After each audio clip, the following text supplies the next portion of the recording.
Hello guys, ngayong araw nga ay magluluto pala tayo ng talong na may iklog.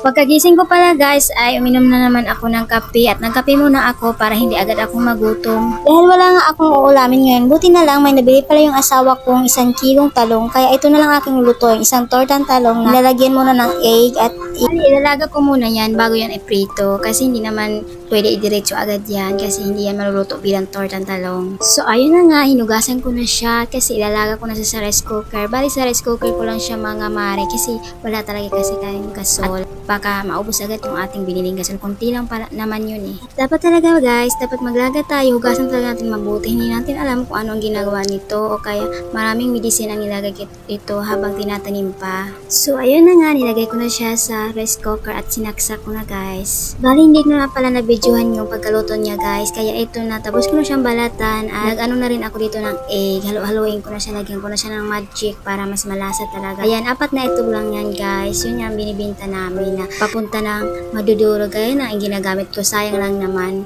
So, ayun na nga, hinalo-halo ko na yung egg para mas masarap talaga siya. Dapat haluin talaga siya para mas maganda yung resulta ng ating pagluluto sa ating egg. Para mas lalong sumarap yung ating egg, ay lagyan natin ng any kind of pampasarap like magic. So, dahil ito lang yung pwede, kaya nilagay ko na yung ginisa mix. Mas masarap kasi siya. Pero mas maganda talaga yung magic sarap. At nilagyan ko na rin ng asin para mas malasa. Kasi na, tatabangan eh. Dahil nalagay ko na nga yung mga pampalasa, sinunod ko naman yung talong para haluin ko siya dito sa egg para mas maganda yung pagluto niya. Nang natapos ko nga siya paglagay ng talong at nagpainit na rin dito ako sa kawali ng mantika. Nilagyan ko na siya. Madali lang naman uminit dito dahil gasol ito, mas malakas yung kanyang apoy. Dapat pala sa paglagay mo ng mantika, huwag agad ilagay yung pipritohin natin dahil hindi maganda yung kalalabasan ng kanyang pagkaluto.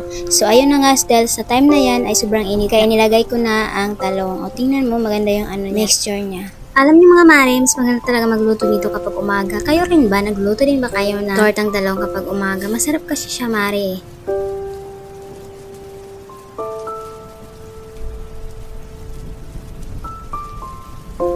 So, ayun na nga, parang luto na yata yung niya. Kaya binaliktad ko na. Tingnan mo, nagbar-brown na. Huwag natin patagalin, baka hindi natin makain. Uy, sino bang nagugutom niyan? Kaya kumuha na rin kayo ng kanin at magsabay na din tayong kumain para mas maganda, mas masarap, mas marami, mas masarap. Bali, nag-prepare na pala ako niyan. Naglagay na ako ng plato at nilagay ko na rin yung tuyo. May niluto pala akong tuyo, hindi ko lang naipakita. Alam nyo, mas maganda talaga din may tuyo din sa umaga. Napakasarap niya at yung egg, parang hotdog, chorizo, mas masarap yun i-partner dito mga mare. So, ayun na nga, ready na lahat. Kumuha pala pa ako ng kanin dito. At ito naman si Chikiting, natatagalan kasi ako. Kaya tingnan mo, laging pumipikit-pikit. Kaya ito na, kainan na. Sabayan niyo ako guys, sobrang sarap talaga. Hanggang dito lang, bye!